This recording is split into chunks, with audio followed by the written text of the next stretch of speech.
नमस्कार दोस्तों, आप सभी का आपके अपने YouTube चैनल यूपी एग्ज़ाम मंत्रा पे एक बार फिर से स्वागत है। जैसा कि आप सभी को पता है कि हम लोग क्या पढ़ रहे हैं, हम लोग जो है इन्वायरमेंट एंड इकोलॉजी पढ़ रहे हैं। ठीक है, तो इसके क्रम में हमने जो लास्ट क्लास कंप्लीट की थी उसमें हमने जो है एक चैप्टर कंप्लीट कर लिया था, जो हमारी यूनिट 1 थी, जिसको हमने सिलेबस में देखा था, जिसमें हमने किसके बारे में चर्चा की थी, बेसिकली सतत विकास और आपके इन्वायरमेंट के बारे में, पर्यावरण के बारे में। ठीक है, तो पर्यावरण और सतत विकास को हम लोग देख चुके हैं। आज हम दूसरी यूनिट को पढ़ना स्टार्ट करेंगे। दूसरी जो हमारी यूनिट है वो हमारी क्या होगी, इकोलॉजी एंड आपका इकोसिस्टम। इसमें हम इकोलॉजी को देखेंगे, इकोसिस्टम को देखेंगे। ठीक है, और उससे जुड़े हुए जो इंपॉर्टेंट फैक्ट्स हैं, जो ठीक है, उन चीज़ों को हम देखेंगे। तो बेसिकली इस चैप्टर में हम क्या देखने वाले हैं आज, पारिस्थितिकी परिभाषा और उसके इतिहास को देखेंगे। इकोसिस्टम यानी कि पारिस्थितिकीय तंत्र की अवधारणा और उसकी विशेषताओं को देखेंगे। पार तंत्र यानी कि इको सिस्टम जो है आपका पारिस्थितिकी तंत्र, उसमें क्या क्या घटक होते हैं, जैविक घटक कौन से हैं, अजैविक घटक कौन से हैं। ठीक है, जैविक संगठन और कार्य कैसे होता है उनका, पारिस्थितिकी तंत्र का वर्गीकरण कैसे किया गया है। ठीक है, तो इन्हीं सब चीज़ों के बारे में आज की क्लास में हम लोग चर्चा करेंगे। बेसिकली ये आज की क्लास में नहीं होगा, 2-3 क्लासेस लगेंगी, इसको अच्छे से हम इन चीज़ों को देखेंगे। ठीक है, तो सबसे पहले हम पढ़ना शुरू करते हैं, आपका टाइम बिना वेस्ट किए हुए, इकोलॉजी। ठीक है, क्या पढ़ेंगे, इकोलॉजी, जिसकी हम डिफिनेशन देखेंगे। लेकिन आप सबको पता है कि हम पीपीटी पे पढ़ाने से पहले पहले सोचते हैं कि आप लोगों को एक जो व्यवहारिक रूप में चीज़ों की समझ है वो हो जाए। जब व्यवहारिक रूप में आप, जैसे अभी हम आपको पढ़ाएंगे इकोलॉजी क्या है या फिर इकोसिस्टम क्या है, तो डायरेक्टली जो डिफिनीशन है, जो उसकी बुक में लिखी हुई डिफिनीशन है, जब उसको बताएंगे तो थोड़ा सा कुछ लोगों के कम समझ में आएगी, जो कि फर्स्ट टाइम पढ़ रहे हैं, जिनके अंडरस्टैंडिंग पहले से उनको समझ में आएगा। तो हम कोशिश करेंगे कि पहले हम आप लोगों को जो है व्यवहारिक रूप में चीज़ों को समझाएं। ठीक है, उसके बाद हम आपको बताते हैं। तो देखिए, सबसे पहले आप समझिए, हमने एक पढ़ा था इन्वायरमेंट। क्या पढ़ा था हमने, हमने पढ़ा था इन्वायरमेंट। सबसे पहले हमने क्या पढ़ा था, हमने पढ़ा था इन्वायरमेंट। एक सेकंड, पर्यावरण, पर्यावरण पढ़ा था। पर्यावरण में हमने क्या देखा था कि भैया जो हमारे आसपास हैं, जैसे ये आप हैं और आपके आसपास का जो आवरण है जिससे आप घिरे हुए हैं, इससे क्या कहते हैं, पर्यावरण। इसे क्या कहते हैं, इसे कहते हैं पर्यावरण।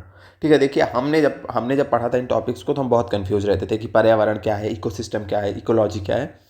ठीक है, तो हम वही कोशिश कर रहे हैं कि आप इन चीज़ों के मध्य कंफ्यूज ना हो, व्यवहारिक रूप में समझ जाएंगे तो फिर जो उससे रिलेटेड हुए फैक्ट हैं वो आप तभी याद कर पाएंगे, नहीं तो चीज़ों को हरदम भूल जाएंगे, पेपर में बैठेंगे कंफ्यूज हो जाएंगे। तो पर्यावरण हो गया। उसके बाद हम आज क्या पढ़ने वाले हैं, हम पढ़ने वाले हैं इकोलॉजी, यानी कि पारिस्थितिकी, इकोलॉजी एंड इकोसिस्टम। दो चीज़ पढ़ेंगे, इकोसिस्टम। ठीक है, पारिस्थितिकी, पारिस्थितिकी, स्थितिकी।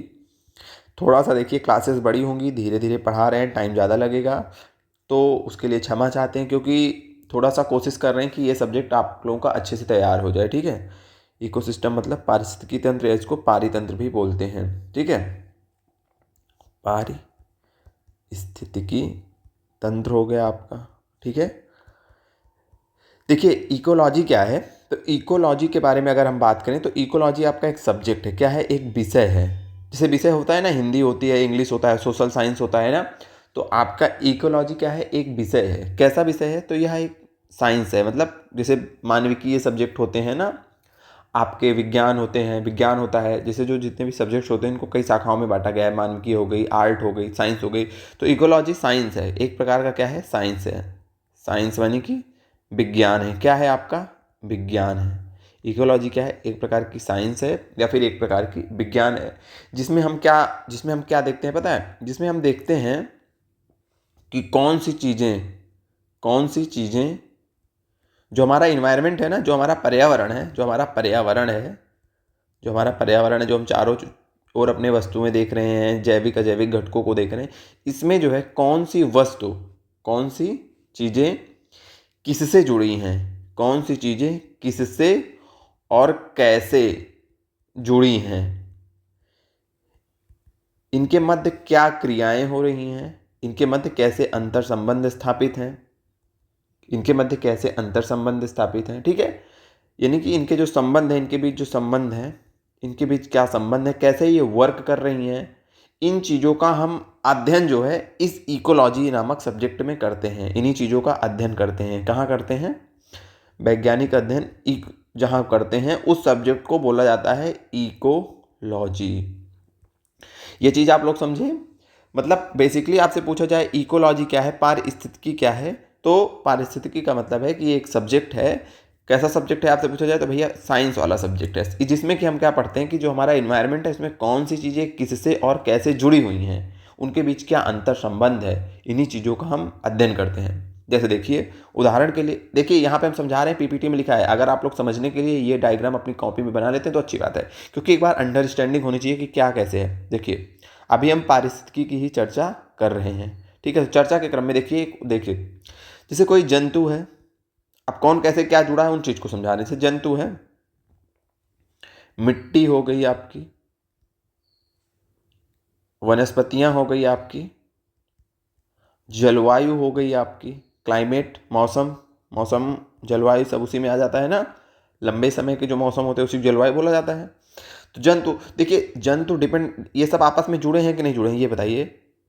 ये आपस में डायरेक्टली इनडायरेक्टली सब जुड़े हुए हैं ना। देखिए जैसे एक जंतु है, मान लीजिए जहाँ पे बहुत वर्षा होती है, एक क्षेत्र है जहाँ पे बहुत वर्षा होती है, और एक क्षेत्र है जहाँ पे बहुत सूखी जलवायु है। एक जगह की आर्द्र जलवायु है, एक जगह की सूखी जलवायु है, ठीक है। शुष्क जलवायु जैसे आपका राजस्थान है, तो राजस्थान की जो मिट्टी है और जहाँ पे आर्द्र जलवायु है वहाँ की मिट्टियों में अंतर होगा कि नहीं होगा? होगा ना।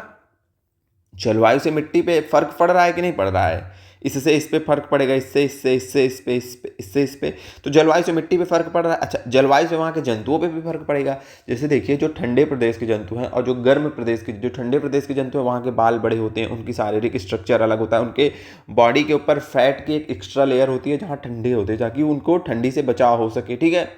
और जो गर्म प्रदेश के जलवायु है, वहाँ के जो पशु हैं, वहाँ के जो आदमी हैं, मानवों को ही देख लीजिए, हमारा जो है रहने सहने खाने का तरीका, उनका रहने, जो ठंडे प्रदेश में उनका रहने सहने खाने का तरीका, बेसिकली कोई भी जो जंतु है वो वहाँ की जलवायु से वो प्रभावित है कि नहीं है। जैसी जलवायु होगी वैसे ही सारी चीज़ें हो जा रही हैं, वैसे ही जंतु हो जा रहे हैं।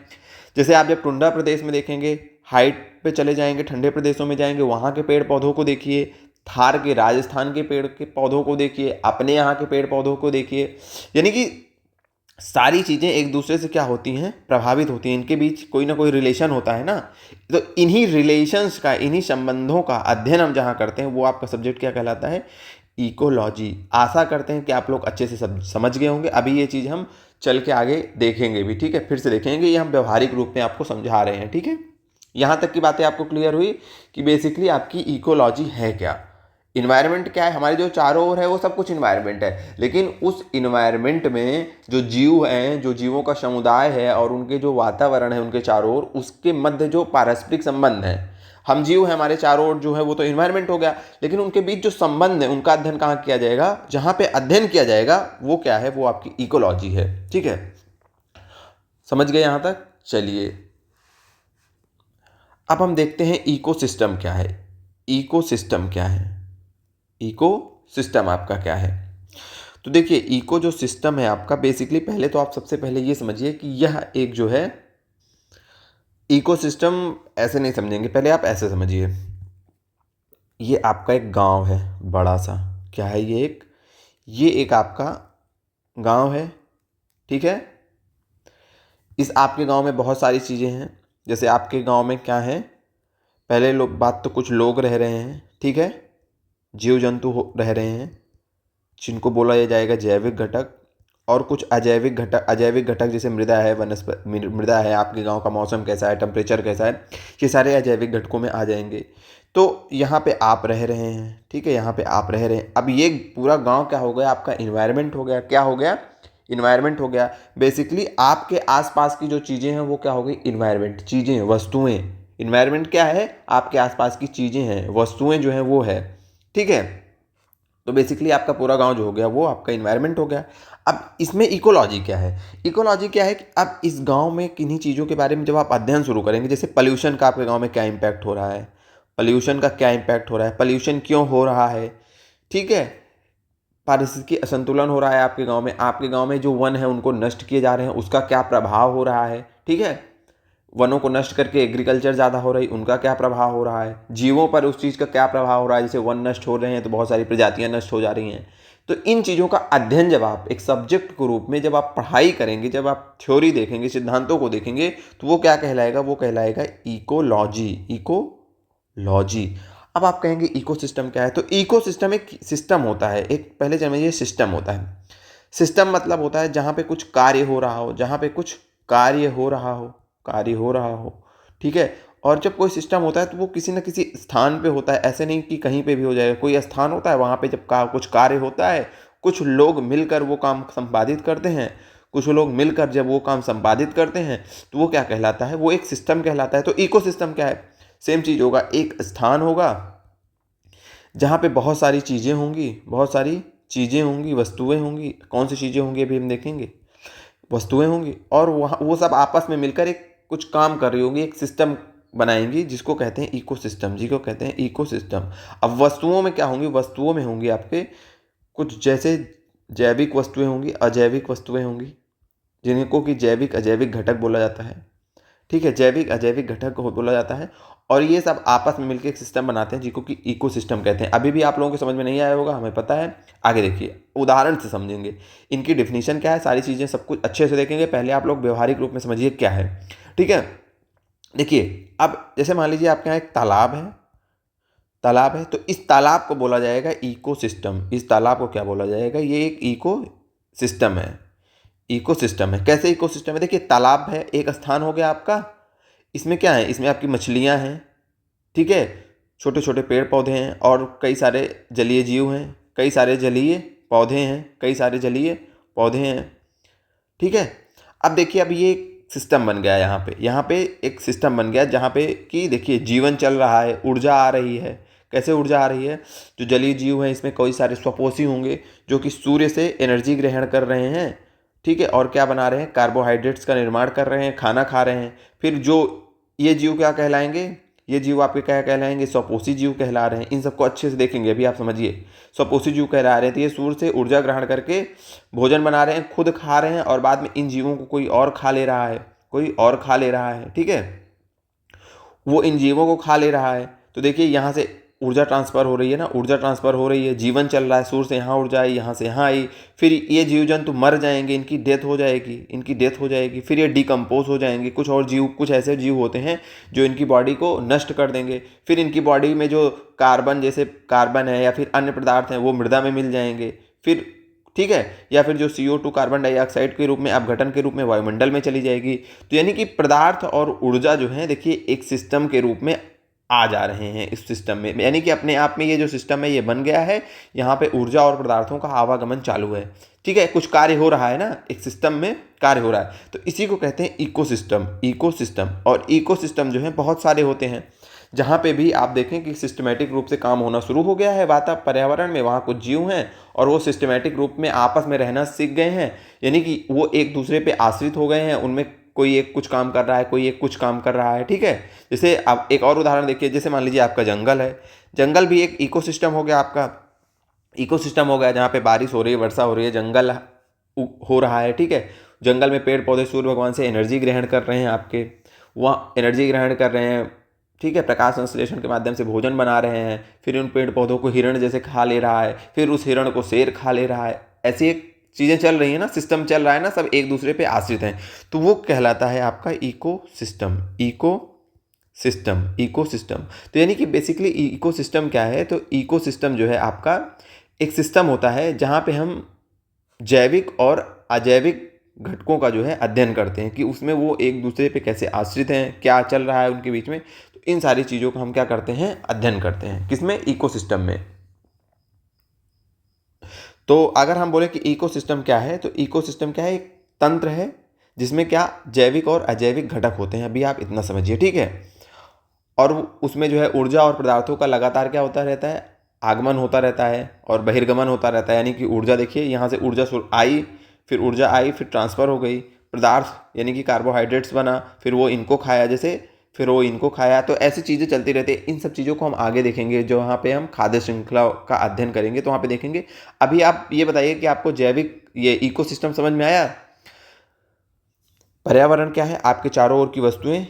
इकोलॉजी क्या है? पारिस्थितिकी क्या है? एक सब्जेक्ट है, एक साइंस है, जहाँ पे हम अध्ययन करते हैं किसके जैविक और अजैविक घटकों के मध्य क्या संबंध है, संबंधों का अध्ययन करते हैं। इकोसिस्टम में क्या देखते हैं? इकोसिस्टम एक विशेष प्रकार का सिस्टम होता है जिसमें कि हम भौतिक, ये एक प्रकार का भौतिक तंत्र है जिसमें कि विशेष प्रकार के जो है जैविक अजैविक घटकों से यह निर्मित होता है उन, ठीक है। बेसिकली हमें लगता है आप ये दो चीज़ समझ गए होंगे। एक बार इकोसिस्टम हम फिर से आपको समझाते हैं, बहुत छोटे रूप में समझाएंगे। इकोसिस्टम, इकोसिस्टम देखिए एकदम सिंपल में, जैसे जीव है, जैसे हमने तालाब में देखा ना, तालाब में जीवन है, जीव हैं, और तालाब में कुछ अजैविक वस्तुएं भी हैं, अजैविक वस्तुएं भी हैं, ठीक है, नहीं कि जिसमें जीवन नहीं, जैसे मिट्टी है, जल है, ठीक है, सूर्य का तापमान आ रहा है, टेम्परेचर आ रहा है, ऊर्जा लाइट आ रही है, ये सब अजैविक चीज़ें हैं, ठीक है। जैसे मान लीजिए पानी है, मछली है, उसमें विभिन्न प्रकार के कीड़े हैं, एल्गी है, ऑक्सीजन है, ये सब ऑक्सीजन क्या हो जाएगा? अजैविक तत्व हो जाएंगे। कीड़े हो जो उसमें, और छोटे छोटे कीट जीव जंतु हैं, मछलियाँ हैं, ये जैविक में आ जाएंगी, ठीक है। तो ये सब मिल करके एक सिस्टम बना रहे हैं ना, ये सब मिल करके एक सिस्टम बनाते हैं। इसी सिस्टम को जो है क्या कहते हैं? इकोसिस्टम कहते हैं। इसी सिस्टम को क्या कहते हैं? इकोसिस्टम कहते हैं। अब आप लोग हम आशा करते हैं कि आप लोग समझ चुके होंगे, नहीं समझे होंगे तो फिर से पूरी वीडियो आप देख लीजिए, यहाँ तक की पीछे जाइए और फिर से चीज़ों को देखिए। बेसिकली यहाँ हमारा समझाने का मतलब था कि आप इन्वायरमेंट, इकोलॉजी और इकोसिस्टम के मध्य में अंतर समझें। डिफिनीशन हम आगे देखेंगे। पर्यावरण क्या है? आपके चारों ओर का जो आवरण है वो पर्यावरण है। इकोलॉजी क्या है? उसमें मान लीजिए कोई चेंजेस हो रहा है, जो संबंधों का अध्ययन हम जहाँ पे करेंगे कि कौन किससे कैसे आश्रित है, क्या संबंध है, क्या चीज़ें चल रही हैं उसमें, ठीक है, किसी के नष्ट हो जाने से क्या इम्पैक्ट पड़ रहा है, तो जो उनके मध्य जो संबंधों का अध्ययन जहाँ करेंगे सब्जेक्ट के रूप में, थ्योरी के रूप में, वो कहलाएगी इकोलॉजी, ठीक है। अब देखते हैं कि जो हमारा इन्वायरमेंट है इसमें बहुत सारे छोटे छोटे सिस्टम चल रहे होते हैं। जैसे आपका एक वन हो गया, तो वहाँ पे हम देखते हैं कि जैविक और अजैविक यानी कि जीव जंतु हैं, और जो वहाँ की अजैविक वस्तुएं हैं उनके मध्य वो मिलकर के एक सिस्टम बनाती हैं जिसको कि क्या कहते हैं? इको सिस्टम कहते हैं। अगर हम कहें तो ये जो इको सिस्टम है ना, इकोलॉजी का एक भाग है। इकोलॉजी तो बहुत बड़ा सब्जेक्ट है, उसके अंदर हम एक यूनिट के रूप में पढ़ते हैं जब, तो उसमें एक चीज़ है जिसको इकोसिस्टम बोला जाता है, उसका अध्ययन। उस सब्जेक्ट में जब हम अध्ययन करना शुरू करते हैं तो उसमें एक टॉपिक आता है जिसका नाम होता है इकोसिस्टम। और इस इकोसिस्टम में हम क्या पढ़ते हैं कि जैविक और अजैविक वस्तुएं हैं वो एक दूसरे के साथ कैसे काम करती हैं, एक दूसरे के साथ कैसे काम करती हैं। इस चीज़ को हम कहाँ पढ़ते हैं? इकोसिस्टम में पढ़ते हैं। समझ गए? अभी भी नहीं समझे तो एक बार फिर से हम देखिए, बार बार आपको इतनी बार रिपीट करा रहे होंगे, जिनको समझ में आ गया होगा वो भी सोच रहे होंगे क्यों इतनी बार रिपीट हो रहा है, ठीक है। तो जिनको नहीं समझ में आया वो एक बार वीडियो फिर से देख लेंगे। अब हम चलते हैं अपने पीपीटी की ओर। सबसे पहले हमने क्या देखा? हमने देखा इकोलॉजी। अभी हमने वहाँ पे क्या देखा? सबसे पहले हमने देखा इकोलॉजी। अब उसको हम समझ चुके हैं कि क्या है। इन्वायरमेंट हम पहले से ही पढ़ चुके हैं पहले चैप्टर में, तो आज जो हमारा है टॉपिक वो क्या है? इकोलॉजी हम समझ चुके हैं। इकोलॉजी क्या है अभी हमने वहाँ पे देखा। तो इकोलॉजी के बारे में हमने क्या देखा? विषय है, कैसा विषय है? जिसके अंदर हम ये देखते हैं, संबंधों को देखते हैं। किसके बीच संबंधों को देखते हैं? तो जो पर्यावरण में वस्तुएं हैं इनके बीच जो संबंध है, इनका अध्ययन जहाँ पे करते हैं वो क्या है? वो आपका इकोलॉजी नामक सब्जेक्ट होता है। तो पारिस्थितिकी जीव विज्ञान की एक शाखा है। देखिए किसकी शाखा है? जीव विज्ञान की, बायोलॉजी की, साइंस की एक शाखा है। पूछा जाए आपसे किसकी शाखा है, तो जीव विज्ञान की शाखा है। साइंस हमने पहले बताया, जिसमें जीव समुदायों तथा उनके वातावरण के मध्य पारस्परिक संबंधों का अध्ययन किया जाता है। जैसे जीव है, इनके चारों ओर का जो वातावरण है, ठीक है, और इस जीव के चारों ओर और जीव रह रहे हैं, तो इनके संबंधों का अध्ययन इसमें किया जाता है। यही चीज़ें हमने यहाँ पे देखी थी जब आपको समझा रहे थे कि जीव और उनके अंतर संबंधों का अध्ययन किया जाता है। कहाँ पे? इस सब्जेक्ट में। ये एक सब्जेक्ट है, आपको याद रखना है। फिर हम देखते हैं कि इसी सब्जेक्ट में, जैसे आप जब सब्जेक्ट पढ़ते हैं तो बहुत सारी, जैसे आप मान लो बायोलॉजी पढ़ रहे हैं, तो बायोलॉजी में आप क्या पढ़ेंगे? बायोलॉजी में आप कंकाल तंत्र पढ़ेंगे, बायोलॉजी में आप तंत्रिका तंत्र पढ़ेंगे, श्वसन तंत्र पढ़ेंगे, बहुत सारी चीज़ें पढ़ेंगे ना। तंत्रों के अलावा भी बहुत सारी चीज़ें पढ़ेंगे। मतलब एक मैं बता रहा हूँ, आप मानव शरीर के तंत्रों के बारे में अध्ययन करेंगे, फिर रोगों के बारे में अध्ययन करते हैं, विटामिन के बारे में अध्ययन करते हैं, ठीक है, बहुत सारी चीज़ें ना। यानी कि उसमें अगर हम बोले कंकाल तंत्र, तो वह एक क्या है? बायोलॉजी का भाग है। तो उसी प्रकार इकोलॉजी का एक अगर भाग है, वो क्या होता है? इकोसिस्टम होता है। वो क्या होता है? इकोसिस्टम होता है, जिसमें कि जीव कैसे एक दूसरे से मिल के काम कर रहे हैं। जैसे जब हम कंकाल तंत्र पढ़ते हैं तो क्या देखते हैं कि कैसे जो है हड्डियाँ एक दूसरे से जुड़ी हैं, कैसे वो काम करती हैं, ठीक है। तो वैसे ही सेम चीज़ जब हम इकोसिस्टम में पढ़ेंगे तो जीव कैसे एक दूसरे, जीव जो हैं वो अपने वातावरण से कैसे जुड़े हैं, कैसे फंक्शन कर रहे हैं, कैसे काम कर रहे हैं, वह कहाँ पढ़ते हैं, वो जो है इकोसिस्टम में पढ़ते हैं। तो इकोसिस्टम इकोलॉजी का एक छोटा सा हिस्सा है। चलिए इकोलॉजी के बारे में और देखते हैं। तो इकोलॉजी जो वर्ड है ना, इसका सबसे पहले प्रयोग 1865 में हैंस रेटर ने किया था। किसने किया था? हैंस रेटर ने किया था। लेकिन देखिए जो हम पेपर में ज़्यादातर देखते हैं वो देखते हैं अर्नेस्ट हैकल ने जो है इसका प्रयोग किया था। और अर्नेस्ट हैकल ने जो है इकोलॉजी नहीं बोला था, इकोलॉजी नहीं बोला था, ओइकोलॉजिया बोला था, ओइकोलॉजिया बोला था, ठीक है, ओइकोलॉजिया बोला था। लेकिन अब देखिए अगर पेपर में क्वेश्चन आता है कि सबसे पहले इकोलॉजी शब्द का जो आपके पारिस्थितिकी शब्द का प्रयोग किसने किया, अगर ऑप्शन में हैंस रेटर है तो आपको हैंस रेटर ही मारना है। लेकिन हैंस रेटर ऑप्शन में आपके रहेगा नहीं अगर हैंस रेटर ऑप्शन में नहीं, क्योंकि कुछ स्रोतों में इनको माना गया है तो हमने यहाँ पे लिख दिया गया है। आपको याद करना है अर्नेस्ट हैकल को। इन्होंने जो है 1869 में पारिस्थितिकी का जो है ओइकियोलॉजी के रूप में सबसे पहले जो है यूज किया, ठीक है। अब अर्नेस्ट हैकल ने जो है जो आपके ओइकियोलॉजिया का जो प्रयोग किया जिस शब्द का, उसका अर्थ क्या होता है, वो दो शब्दों से आपके मिलके बना हुआ है। तो जो आपका ओइकोलॉजी है तो वो ओइकोस और लोगोस इन दो शब्दों से मिलके बना है। तो ओकोस जो है आपका, ठीक है, उसका मतलब होता है हाउस यानी कि घर, जहाँ पे कोई जीव रह रहा है, उसका मतलब होता है ओकोस। और जो आपका लोगोस है उसका मतलब होता है साइंस या फिर स्टडी। तो बेसिकली जो है किसी जीव के जहाँ पे वो रह रहा है, जहाँ पे वो निवास कर रहा है, उस आवास का अध्ययन करना जो है अर्नेस्ट हैकल के अनुसार उस आवास का जो अध्ययन करना क्या कहलाता है? पारिस्थितिकी कहलाता है। यानी कि जो जीवधारी है कि कार्बनिक और अकार्बनिक वातावरण और पारस्परिक संबंधों के अध्ययन को पारिस्थितिकी कहते हैं। जो इन्होंने एकदम परिभाषा दी थी ये वो है, ठीक है। आपको इतना याद रखना है, दिमाग में याद रखना है कि जैसे कोई जीव है तो वो जहाँ पे रह रहा है वहाँ के वातावरण का और उस जीव के बीच जो पारस्परिक संबंधों का अध्ययन वो क्या कहलाता है? आपका पारिस्थितिकी कहलाता है, ठीक है। तो पारिस्थितिकी आप लोग समझ गए, वहाँ पे भी समझाया हमने अर्नेस्ट हैकल की डिफिनीशन बताई, यहाँ पे एक और डिफिनीशन बताई। तो बेसिकली पारिस्थितिकी क्या है अगर एक लाइन में आपसे पूछा जाए तो पारिस्थितिकी क्या है? तो जीव और उसके जो वातावरण के बीच पारस्परिक संबंध हैं उन्हीं का अध्ययन आपका क्या होता है? पारिस्थितिकी होता है। बाकी सारी चीज़ों को हमने आपको बहुत अच्छे से समझाया है, ठीक है। एक डिफिनीशन यहाँ पे यूजीन ओडोम की लिखी है, उनके अनुसार जो है पारिस्थितिकी क्या है? प्रकृति की संरचना एवं प्रक्रिया का अध्ययन है। इसको याद नहीं रखना है, बहुत इंपॉर्टेंट नहीं है, वैसे यहाँ पे लिख दिए हैं, कहीं एक जगह इसको हमने देखा था, ये PYQs में आया हुआ क्वेश्चन था तो लिख दिए हैं, याद नहीं रखना है। अर्नेस्ट हैकल का याद रखना है। जो मेन लाइन इसमें याद करनी है, जो आपके ऑब्जेक्टिव में आया हुआ क्वेश्चन है, ऐसे आएगा कि पारिस्थितिकी निम्नलिखित में से किसके बीच पारस्परिक संबंधों का अध्ययन है? इस टाइप के क्वेश्चन आए हुए हैं। तो आपको याद रखना है कि जीव और वातावरण के बीच जो संबंध होते हैं वही क्या है?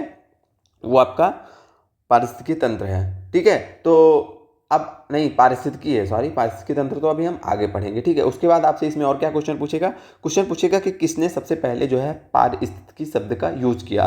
तो हमने बताया कि अगर ऑप्शन में हैंस रेटर है तो हैंस रेटर आपको मारना है, और अगर ऑप्शन में हैंस रेटर नहीं है तो अर्नेस्ट हैकल आपको मारना है, अर्नेस्ट हैकल मारना है। तो जो आपके अर्नेस्ट हैकल थे इन्होंने ओइकोलॉजी के रूप में जो है जो इकोलॉजी वर्तमान में इकोलॉजी बन गया है, वो जब यूज़ किए थे अर्नेस्ट हैकल ने तो इकोलॉजी नहीं यूज किया था, ओइकोलॉजी यूज किया था। हालांकि उसका मतलब जो था पारिस्थितिकी ही उसका मतलब था, लेकिन वर्ड जो उन्होंने यूज किया था वो ओइकोलॉजी यूज किया था। और ये जो दो शब्दों से मिलकर बना है, दोनों शब्दों का मतलब क्या होता है? एक का मतलब होता है आपका हाउस और एक का मतलब होता है जो है साइंस या फिर स्टडी। तो यानी कि किसी जो जीवधारी है उसके जो चारों ओर का वातावरण है, उस जीव और उस वातावरण के मध्य जो अंतर संबंध हो रहे हैं उन्हीं का अध्ययन आपका क्या है? इकोलॉजी या फिर पारिस्थितिकी है। इन चीज़ों को हमने देख लिया। अब हम आगे चलते हैं पारिस्थितिकी तंत्र के ऊपर। हमने आपको बताया कि पारिस्थितिकी तंत्र क्या है। पहले तो ये समझिए कि जैसे बहुत बड़ा सब्जेक्ट होता है तो आपका इकोलॉजी बहुत बड़ा सब्जेक्ट हो गया, उस सब्जेक्ट के अंदर एक छोटा सा टॉपिक आता है जिसे कि इकोसिस्टम कहते हैं। जैसे हमने बोला कि बायोलॉजी है, बायोलॉजी में हमने कंकाल तंत्र पढ़ा, श्वसन तंत्र पढ़ा, तो उसी प्रकार इकोलॉजी है, इकोलॉजी में हम पढ़ेंगे इकोसिस्टम। इकोसिस्टम क्या है कि इसमें हम देखते हैं फंक्शन कैसे हो रही है चीज़ें, यानी कि कोई जीव है वो जहाँ पे रह रहा है, आसपास का वातावरण में जो जैविक अजैविक घटक हैं वो आपस में कैसे फंक्शन कर रहे हैं, आपस में कैसे कार्य कर रहे हैं, कैसे एक दूसरे से वो संबंधित हैं, कैसे एक दूसरे से जुड़े हुए हैं। एक नहीं रहेगा तो दूसरा नहीं रहेगा, एक है तो दूसरा है, दूसरा है तो तीसरा है, ठीक है। पहले का भोजन कैसे कन्वर्ट होकर दूसरे के पास पहुंच रहा है, दूसरा जो है कैसे भोजन के रूप में कन्वर्ट होकर तीसरे के पास पहुंच रहा है, कैसे जो है ऊर्जा जो है मास बन जा रही है, द्रव्यमान बन जा रही है, फिर कैसे द्रव्यमान नष्ट हो जा रहा है, कैसे जो है जैसे कोई जीव है, ठीक है, हमने बताया कि जैसे पेड़ पौधे हैं, पेड़ पौधों को खा रहा है कौन, सब जो हैं उपभोक्ता खा रहे हैं, प्राथमिक उपभोक्ता को द्वितीयक उपभोक्ता खा रहा है, द्वितीयक उपभोक्ता को तृतीयक उपभोक्ता खा रहा है, फिर उनकी डेथ हो जा रही है, उनको जो है डिकम्पोज कर रहा है कौन, डिकम्पोज हो रही है उनकी बॉडी। तो बेसिकली इन सब जितने चीज़ अभी हम बोल रहे हैं सब आगे समझेंगे हम अच्छे से। अभी आपको बता रहे हैं कि जो बेसिकली जो जीव है, ठीक है, और जो अगल बगल का वातावरण है, अगल बगल के जो जीव हैं वो इनके साथ एक सिस्टमेटिक रूप में फंक्शन कार्य करता है, एक सिस्टमेटिक रूप से कार्य करती हैं चीज़ें, तो उसे ही इकोसिस्टम बोलते हैं, ठीक है। अब बोला जाए, हमने इकोसिस्टम को भी ऊपर अभी बहुत अच्छे से देखा था, ठीक है, ठीक है। आशा करते हैं आपको जो इकोलॉजी और इकोसिस्टम और इन्वायरमेंट, इन तीनों के बीच में अंतर समझ में आएगा। आज की क्लास में हम बहुत टाइम ले रहे हैं, बहुत बार रिपीट कर चुके हैं चीज़ों को, इसीलिए क्योंकि हम वास्तविकता आपको बताएं कि जब हमने पढ़ा था फर्स्ट टाइम इन चीज़ों को, तो हम इतने कन्फ्यूज थे ना, पढ़ के उठे लगा कि समझ में आ गया, दूसरे तीसरे दिन मतलब चीज़ें समझ में नहीं आ रही थी कि यार इनके भी डिफरेंस क्या है, क्या हो रहा है क्या नहीं हो रहा है। तो इसीलिए हम काफ़ी बार रिपीट कर रहे हैं। और जो लोग इसको पहले से पढ़े हैं वो 2x में कर लीजिए, क्लास आगे मतलब देख लीजिए, आगे बढ़ा लीजिए, 2x पे कर लीजिए, या फिर जो पहले से ही पढ़े आप स्क्रीनशॉट ले लीजिए, सीधे कंटेंट पढ़ लीजिए, बात ही खत्म। जिनको समझना नहीं है, ठीक है, जिनको समझना है वो अच्छे से समझे। पारिस्थितिकी तंत्र के बारे में भी तो अगर पूछा जाए कि आपसे सबसे पहले आपके इकोसिस्टम की जो संकल्पना किसने दी, तो एजी टांसले ने दी। किसने दी? एजी टांसले ने सबसे पहले पारिस्थितिकी तंत्र की संकल्पना प्रस्तुत की, ठीक है। पूछा जाए तो किसने की? एजी टांसले ने। ये नाम आपको याद रखना है। अब देखिए इसकी विशेषता देखें तो डिफिनीशन देखें तो यह भौतिक तंत्रों का एक विशेष प्रकार होता है जिसमें अजैविक, हमने बताया अजैविक मतलब जिसके जीवन, अजैविक जहाँ पे जीवन नहीं है, और जैविक जैसे तालाब में बताया, तो आपके तालाब में क्या है? मिट्टी है, मिट्टी में जीवन नहीं है, वो क्या हो गया? आपका अजैविक घटक हो गया। जल हो गया, जैविक में क्या हो गया? मछलियाँ हो गई, जीव जंतु हो गए जो उसमें छोटे छोटे जलीय पौधे हैं वो हो गए। तो जैविक अजैविक घटकों से मिलकर किसकी रचना होती है? आपके इकोसिस्टम की रचना होती है, ठीक है। एक वैज्ञानिक हैं कार्ल मोबियस, तो कार्ल मोबियस ने इसे बायोसिनोसिस कहा, इसी इकोसिस्टम को बायोसिनोसिस के रूप में। और जो फोप्स हैं उन्होंने माइक्रोकोक्स्म के रूप में इसको जो है डिफाइन किया। तो आपसे पूछा जाए कि कार्ल आपके कार्ल मोबियस थे, उन्होंने जो है आपके इकोसिस्टम को किस रूप में जो है डिफाइन किया? तो मतलब चीज़ें वही हैं, वर्ड इन्होंने अलग चूज़ किया, जिसको इन्होंने बायोसिनोसिस बोला, और फोप्स जो थे उन्होंने माइक्रोकोस्म बोला, ठीक है, माइक्रोकोस्म बोला।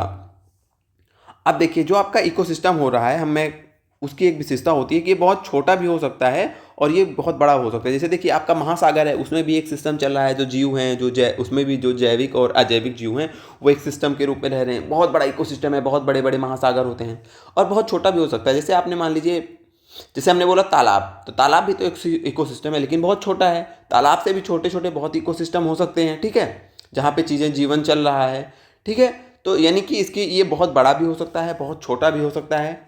तो वही यहाँ पे लिखा है कि ये एक छोटी सी बूंद के जैसे भी हो सकता है और महासागर जितना विशाल भी हो सकता है, ठीक है। अब देखिए अगला जो इसमें पॉइंट लिखा है कि जैवमंडल जो है, अब ये पॉइंट जो है हम आज नहीं समझेंगे, आज की क्लास, ये पॉइंट हम कल की क्लास में देखेंगे, ठीक है। कल की क्लास में ये पूरी चीज़ जैवमंडल के बारे में हम आपको बताएंगे, ठीक है। जैवमंडल इसमें भी एक समझाने वाली चीज़ है, तो इसको हम कल की क्लास में देखेंगे, जिसमें हम बताएंगे कि कैसे छोटे छोटे अणुओं से कैसे जैवमंडल संबंधित है, जैवमंडल का कैसे विकास हुआ है, ठीक है। ये चीज़ हम कल की क्लास में देखेंगे। आज हम पारिस्थितिकी तंत्र की ही विशेषता देखते हैं, ठीक है। तो इस चीज़ को हम समझ चुके हैं कि जो आपका इकोसिस्टम होता है वो जीवमंडल में एक सुनिश्चित क्षेत्र धारण करता है। जीवमंडल का समझना, अभी ये समझो कि एक सुनिश्चित क्षेत्र होता है ना, जैसे तालाब है, तो आपके मान लीजिए आपका गांव है, तो आपके गांव में कहीं ना कहीं वो स्पेस लिया है ना कहीं वो है ना वो तालाब। आपका महासागर है तो एक विशेष क्षेत्र में है ना महासागर। आपके जो वन है वो भी एक इकोसिस्टम है, ठीक है। मान लीजिए आपका जो है वन है तो वो भी एक स्पेस क्षेत्र में है ना, एक सुनिश्चित क्षेत्र धारण किए हुए है ना। तो इसकी विशेषता क्या होती है? इकोसिस्टम की एक सुनिश्चित क्षेत्र जो है धारण किए रहता है, ठीक है। यह एक कार्यशील क्षेत्रीय इकाई है। हमने बोला ना यहाँ पे फंक्शन, यहाँ ये कार्यशील होती है, यहाँ पे कार्य हो रहा है, ऐसा नहीं है कि यहाँ कुछ नहीं हो रहा है। हम देख रहे हैं ना, पेड़ पौधे खाना बना रहे हैं, जीव जंतु हैं उनके पास भी वहाँ पे भी क्रियाएं हो रही हैं। एक जीव दूसरे जीव को मार रहा है, उसको अपना भोजन बना रहा है, पेड़ पौधे भी अपना भोजन बना रहे हैं, ठीक है।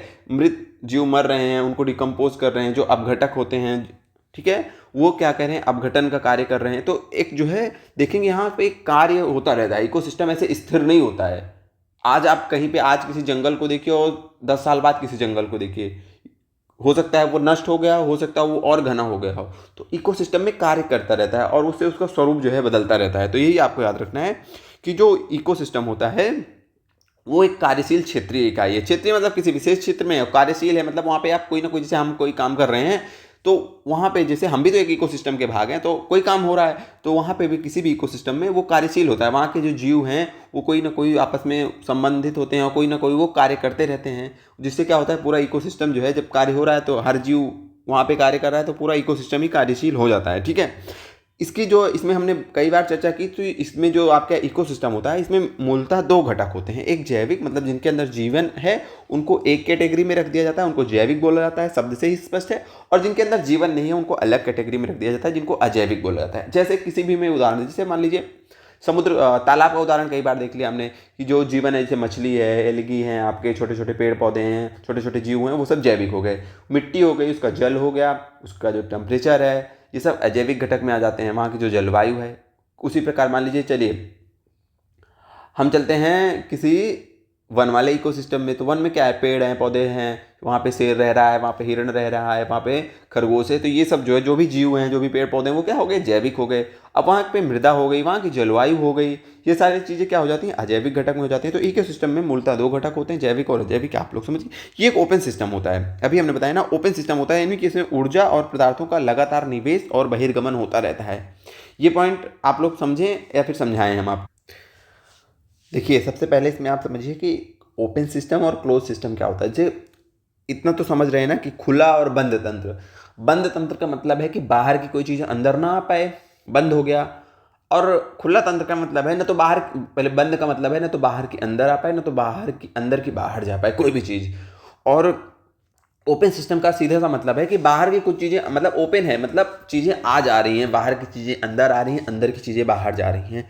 तो जो आपका ओपन सिस्टम होता है, ओपन इकोसिस्टम होता है, उसमें जो है ऊर्जा, बेसिकली इसी आधार पे इसको ओपन सिस्टम बोला जाता है, क्योंकि इसमें ऊर्जा और पदार्थों का लगातार वो बाहर से अंदर आते रहते हैं, अंदर से बाहर जाते रहते हैं, एक इकोसिस्टम से दूसरे इकोसिस्टम में आते जाते रहते हैं। ठीक है, देखिए कैसे, जैसे आपका सूरज है, ठीक है, सूरज है, सूर्य भगवान है आपके, यहाँ से रोशनी जो है ये इकोसिस्टम में नहीं है, सूरज, सूरज तो बाहर है, यहाँ से रोशनी इकोसिस्टम में आ रही है कि नहीं आ रही है, आ रही है ना। तो जब रोशनी आ रही है तो ऊर्जा आ रही है कि नहीं आ रही है, बाहर से ही तो आ रही है ऊर्जा। अच्छा ठीक है, इस ऊर्जा से जो है फोटोसिंथेसिस कर रहे हैं जो आपके पेड़ पौधे हैं, और क्या बन रहा है, कार्बोहाइड्रेट। वो बाहर से क्या ले रहे हैं, CO2 ले रहे हैं, कार्बन डाइऑक्साइड को ले रहे हैं, ठीक है, और वो क्या बना दे रहे हैं, वो बना दे रहे हैं आपका कार्बोहाइड्रेट्स बना दे रहे हैं। तो देखिए पदार्थ भी आ रहा है, ये भी बाहर से ही आ रहा है, कार्बन डाइऑक्साइड बाहर से आई और वो बन गई क्या, कार्बोहाइड्रेट्स बन गई। तो यानी कि ऊर्जा और पदार्थ बाहर से आया कि नहीं आया, ठीक है। और ये फिर देखते हैं, ये जो आपकी चेन होती है, फूड चेन होती है, उसमें ये आगे ट्रांसफर होता है। इसमें पेड़ पौधे हो गए, पेड़ पौधे से इनको हिरण खा लिया, हिरण को शेर खा लिया, ट्रांसफर हो रही है ना, ऊर्जा और पदार्थ आपका ट्रांसफर हो रहा है ना आगे, ठीक है। तो बेसिकली जो आपका हिरण, तो मान लो पेड़ पौधा, हिरण, शेर आपका उसी इकोसिस्टम में है, लेकिन पेड़ पौधे के पास जो एनर्जी आ रही है वो तो दूसरे इकोसिस्टम से आ रही, मतलब दूसरे क्या, उस इकोसिस्टम का हिस्सा थोड़ी ना है सूर्य, तो बाहर से आ रही है ना इकोसिस्टम से। तो ऊर्जा आई बाहर से, आप लोग समझिए, मैटर भी आ गया, पदार्थ भी आ गया। तो अब देखते हैं कि बाहर जाने से क्या था। बाहर जाने से देखिए आपकी कार्बन डाइऑक्साइड, पेड़ पौधे हैं या फिर हम आप हैं, हम आप जो है ऑक्सीजन ग्रहण कर रहे हैं ना, और कार्बन डाइऑक्साइड मुक्त कर रहे हैं। पेड़ पौधे भी जो हैं कार्बन डाइऑक्साइड निकल रही है वहाँ से भी, ठीक है। तो जैसे आपका ये जल वाला सिस्टम है, पॉन्ड है, तालाब है, यहाँ पे जो जल है वो वाष्पित होकर के चला जा रहा है ना, वायुमंडल में चला जा रहा है जल वाष्प के रूप में। तो इकोसिस्टम में देखिए जो पदार्थ है वो बाहर जा रहा है ना। तो यही है कि जो इकोसिस्टम होता है वहाँ पे जो एनर्जी होती है, जो मैटर होता है, यानी कि ऊर्जा, जो पदार्थ, ऊर्जा और पदार्थ होता है, वो इकोसिस्टम में आता रहता है और इकोसिस्टम से बाहर भी जाता रहता है। कैसे आता रहता है, अभी हमने देखा कि उदाहरण देखे कि फोटोसिंथेसिस से आ रहा है। दूसरा उदाहरण देखे कि जैसे देखिए बाहर कैसे जा रहा है, आपका जल है तालाब का, वो जलवाष्प बन के उड़ जा रहा है ना। नदियाँ हैं, नदियों का पानी है, बारिश में पानी है, पहाड़ों से बारिश, पहाड़ों का भी एक इकोसिस्टम है, वहाँ से पे बारिश हुई तो वो नदी में आ गया, एक इकोसिस्टम से निकल के दूसरे इकोसिस्टम में बारिश आ गया, ठीक है। यहाँ के जो जीव जंतु थे बारिश के माध्यम से यहाँ आ गए, नदी में बाढ़ आई, यहाँ के जो जीव जंतु थे, जो पेड़ पौधे थे, जो यहाँ का पदार्थ था, जैविक अजैविक पदार्थ थे या फिर ऊर्जा थी, वो बाढ़ आई तो ये मैदानी भाग में आ गए, बहुत सारे जीव जंतु यहाँ पे अटक गए, फिर बाढ़ चला गया। तो देखिए चीज़ें, मतलब इकोसिस्टम क्या होता है, ओपन होता है, यहाँ पे चीज़ें आती रहती हैं जाती रहती हैं। चीज़ों में बेसिकली क्या, पदार्थ और ऊर्जा, ये चीज़ आप, हम लगता है कि आप लोग समझ गए होंगे। इसको ये लाइन याद रखनी है, जो समझा इसलिए रहे हैं कि कॉन्सेप्ट क्लियर रहे। याद आपको ये कहानी नहीं याद रखनी है, याद आपको बस इतना ही रखना है कि जो आपका इकोसिस्टम होता है वो ओपन सिस्टम होता है, ठीक है। इसकी अपनी उत्पादकता होती है। उत्पादकता भी हमने देखा कि उत्पादकता मतलब प्रोडक्शन हो रहा है ना, फूड का प्रोडक्शन हो रहा है कि नहीं हो रहा है। पेड़ पौधे उत्पादक हैं और वो फूड जो है, उत्पादकता वहाँ से हो रही है फूड की, ठीक है। तो इसकी अपनी उत्पादकता होती है। आशा करते हैं कि सब चीज़ें आप लोग समझ चुके होंगे, जितनी चीज़ें यहाँ पे लिखी हैं। हमने जो आपकी आज की क्लास में कंटेंट हमें लगता है बहुत थोड़ा सा ही है, लेकिन समझाने में हमने बहुत टाइम लिया। तो जिन साथियों को समझना हो वो क्लास जो है पूरी शुरू से देखें कि इकोसिस्टम क्या है, एनवायरनमेंट क्या है। बताइए क्या चीज़ें आपको समझ में आई। हमने बार बार रिपीट किया है, बार बार चीज़ों को बताया है, ताकि कॉन्सेप्ट क्लियर हो सके, आपके माइंड में चीज़ें जो है वो क्लियर हो सके, ठीक है। और जिन साथियों ने पहले से पढ़ा हुआ है, चीज़ें उनको पता है, उनको केवल रिवीजन करना है, तो आप कुछ मत करिए, आप क्लास को रोकिए और इसका स्क्रीनशॉट ले लीजिए और रिवीजन कर लीजिए, और क्या बताएं, ठीक है। बाकी हमने कोशिश की कि आज जो है आपको अच्छे से समझाएं। तो आज हमने बेसिकली दो चीज़ों को अच्छे से समझा। किसको, इकोलॉजी क्या है हमने उसको देखा, और इकोसिस्टम क्या है उसको देखा, ठीक है। और इकोसिस्टम के बारे में आगे हम कल देखेंगे, इकोसिस्टम के जो घटक हैं वो देखेंगे, जैवमंडल को देखेंगे, जैवमंडल क्या है आज हमने उसको छोड़ा है। कल की क्लास में कुछ और चीज़ें भी देखेंगे, ठीक है। जैसे इकोसिस्टम में कौन कौन सी इंपॉर्टेंट प्रजातियां हैं, आप लोग अगर सुने होंगे, जैसे कीस्टोन प्रजातियां हैं, फाउंडेशन प्रजातियां हैं, अम्ब्रेला प्रजातियां हैं, संकेतक प्रजातियां हैं। तो इन चीज़ों से क्वेश्चन आए हुए हैं। तो आगे जो है, आगे का कंटेंट हम कल की क्लास में देखेंगे। आज की क्लास कैसे लगी आप लोग कमेंट करके हमें जरूर बताइएगा, ठीक है। मिलते हैं किसी नई क्लास में।